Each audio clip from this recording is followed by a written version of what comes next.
and welcome back to Brooks Nook, Always Learning. Today we're going to be going through second grade grammar, handwriting, and touch type read and spell, which is my second graders typing and spelling curriculum. So please join us today as we go through this day in the life for homeschool, and I hope you enjoy. Please don't forget to like and subscribe.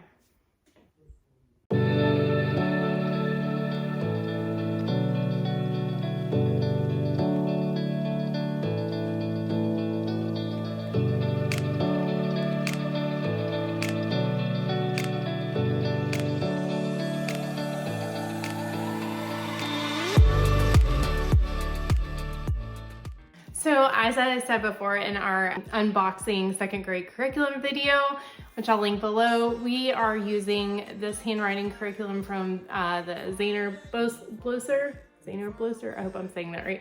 And so far so good. It goes back through some manuscript and is going to be introducing him to cursive later on. So let's get to the handwriting.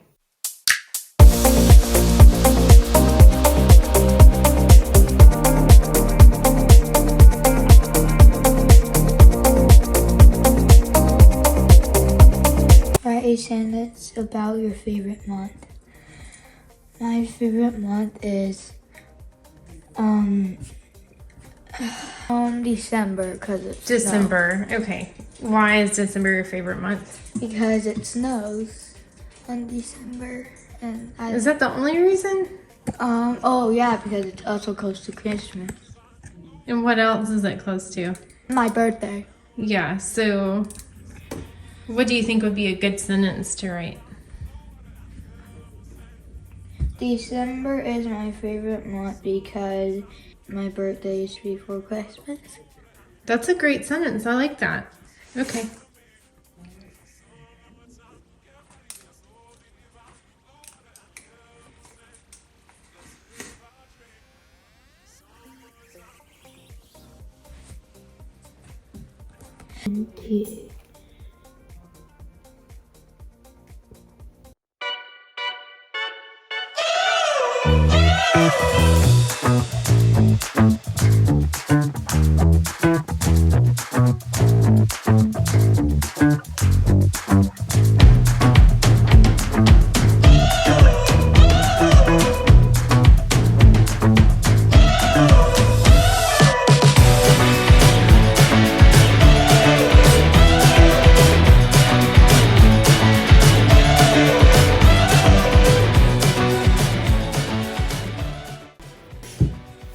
Okay, very good, Chandler. I'm very proud of you. You did a great job. Thank you. You have excellent handwriting, my dear. So for grammar, we are using First Language Lessons for the Well-Trained Mind, Level 1 by Jessie Wise. And I really like this. I already looked at our lesson today. We're going through lesson 5, which is introducing story narration. And it really talks to the parent and talks you through how to go about teaching your child narration and how it's a skill that's being built upon. First thing it says is that there are two common problems when you're introducing your child to narration. One is that the child includes everything and not just the main big ideas that you're trying to get out of them. And then the other problem is that they don't know what to say or where to start. So it's a very slow, methodical process, and I'm very grateful that it walks the parent through how to teach it and not just, here, do narration, because I do think there's a certain level of skill and an appropriate way to teach narration to a child over time. And I think it's also important to not expect too much too quickly, and it's important to go slowly and encourage the student and give them the confidence they need so that they're able to grasp it later on in their educational journey. So the way this will work is the first thing is we're going to read the story of the rabbit and the turtle. And then there are summary questions to help get the student thinking and get them started in what actually happened in the story. Then after that, I will ask Chandler to narrate it for me. And so as he narrates, I will write it down, and it tells me at the top that I'm going to need a pencil and paper. But I like to go ahead and read through what the lesson is for the day, because it just kind of gives you a heads up so you're not scrambling around to try to find things when you need them. If you have everything you need in the beginning and you know where you're going, it just helps the teaching process go much more smooth. Much more smooth. I'm teaching grammar today. More smoothly. What I'm supposed to ask him after he answers the questions is, what is one thing you remember about this story? And then I will write it down for him after he says it to me. So he is actually dictating to me. It also gives you a hint as to how to handle filler words like or like or you know, which it's so funny. Before I edit this video, you have no idea how many and I will end up editing. So I hope I can train myself. It's just a bad habit, and you don't notice how much you say things, filler words, until you watch yourself back in a video. But I say a ton of filler words, so it's nice that it's telling me how to train him not to do the same thing that I do right now. So what it says about this is to encourage them not to say them and to ask them if they need a chance to stop and think about what they want to say before they say it. If they continue to use the filler words, you will simply repeat it back without the filler words. And it definitely reiterates the idea that this is not to be rushed. Narration is a skill learned over time and should be encouraged, and it should be a very positive experience for the student so that they feel confident later on in their education. So I'm going to read this fable aloud to Chandler, and then I will ask him questions and we will go through the narration and everything with you. Okay. One day, a rabbit made fun of a turtle.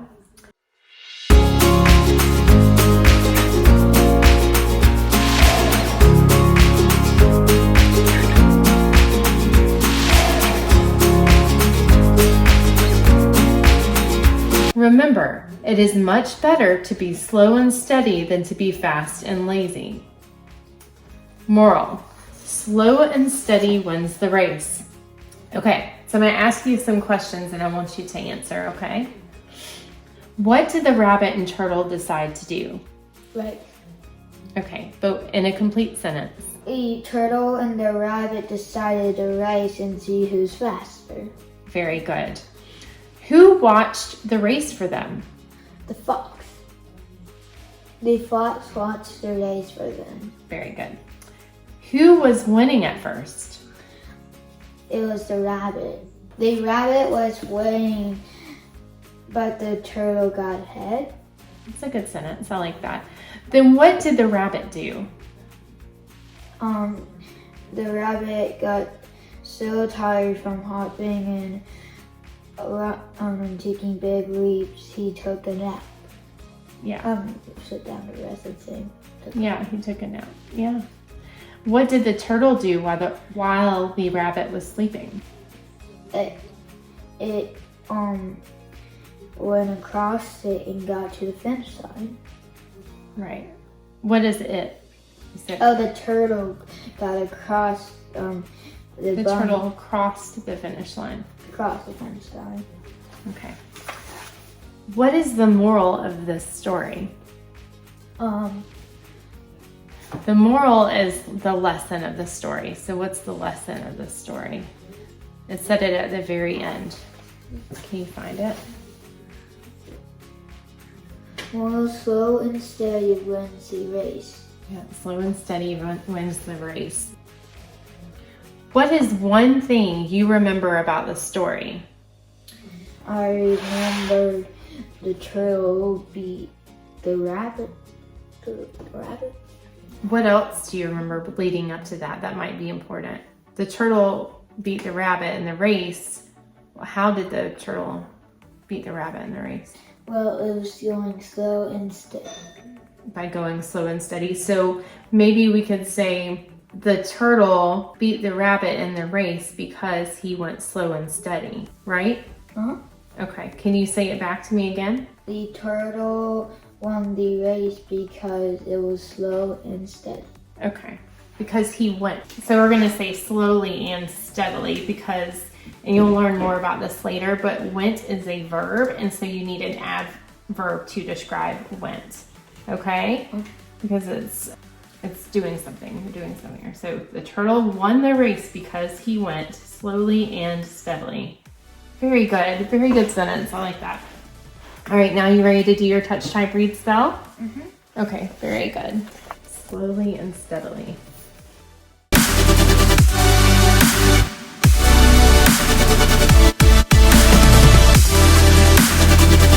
That's a great sentence. Good job. I like that sentence. Did you like the story? Yeah. So it's in Aesop's fables, it's called The Rabbit and the Turtle. More commonly, I think we know it as The Tortoise and the Hare. Yeah, I remember hearing that before. Yeah. Okay. Are you ready? I'll let you take over. You know what to do.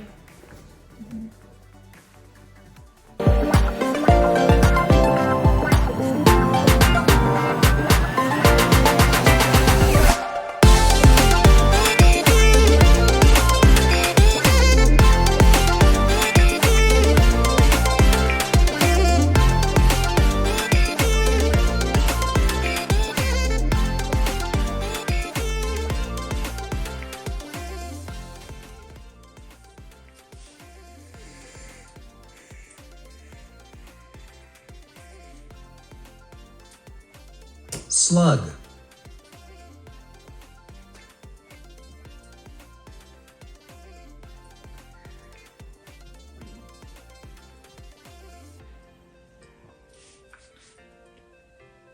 Slug.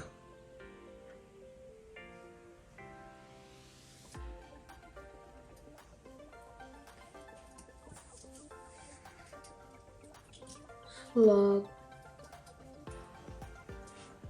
Tusk.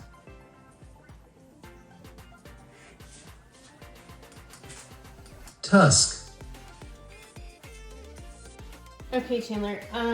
So we just did an assessment, our first assessment we've ever done on the spelling part of touch type read spell. And Chandler, how do you feel about the touch type read spell on the computer versus the book, the rod and staff spelling that we were using first semester? What do you think? I like the... Here, can you look at the camera? Look up here. Okay. I like the spelling book more than the touch type read spell. Okay. Which one do you think is harder? The spelling book. You do? Mhm. All right. So you feel like the spelling book helps you spell better? It helps you learn more? Mhm. You do? Mhm. And even though it's harder, you like it more? Yes. Yes. Okay. All right. That's fair enough. Maybe we'll work some more back into it. Do you want to give the touch type read spell another try for the spelling? Do you want to work on it a little bit more? Maybe do the test more frequently? No? You want to go back to the book? Okay. All right. Well, we can work it in. We can definitely work it in. That's good to know. All right. High five. You did great. Okay. So there you have it. I was kind of concerned. We haven't really done any of the book spelling tests that we were doing before. It does take a lot of time and patience to do the rod and staff spelling. However, I was worried that he was just getting more dictation really from the touch type read spell on the spelling component. And I think I was right, because he still has to sit there and think about what he hears, just like we do with dictation. I think that's an extremely important part with learning to write and spell. However, I do think as far as really knowing how to spell many words, I think the process of having these spelling tests and the reviewing a group of words every week. I feel like that is important for learning how to spell and the frequency of those words and learning how to spell. Because of the touch type read spell, a lot of it is concentrating on hey Daisy. A lot of it is concentrating on the typing and the hearing of the sounds. So I think we will probably try to incorporate the rod and staff spelling that came with my father's world back into what we're doing right now. I think that there will be more time spent with it, but I do believe that time is worth it. And for Chandler to say the same thing to me, that makes a lot of sense.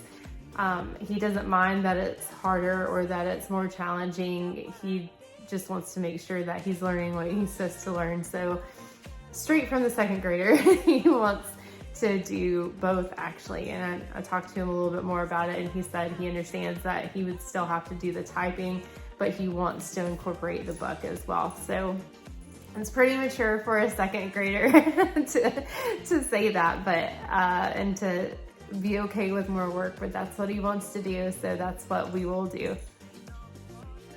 So just to recap, I am very much enjoying the grammar and how it's laid out for me and how it helps me teach Chandler for grammar. And then there I go, my filler words. I also very much enjoy the handwriting. I think it is great for him as he starts to move on into cursive. And then as far as the touch type read spell, I think it is great. We will probably work in more of the rod and staff memorization of a few set words every week. That seems to help Chandler more with his spelling and learning to spell. Obviously, the dictation is going to continue being a component of our curriculum as we move forward. I don't know if we will be doing as much of the touch type read spelling, or if we're mostly just going to be doing the rod and staff, but either way, we'll incorporate both somehow. We will continue with the typing because I think that's important for him to learn. So we'll just play it by ear, and I will keep you updated with more videos to come on our second grade curriculum as the semester progresses. Thank you so much for watching. Please don't forget to like and subscribe. Bye. Thanks for watching. Like and subscribe.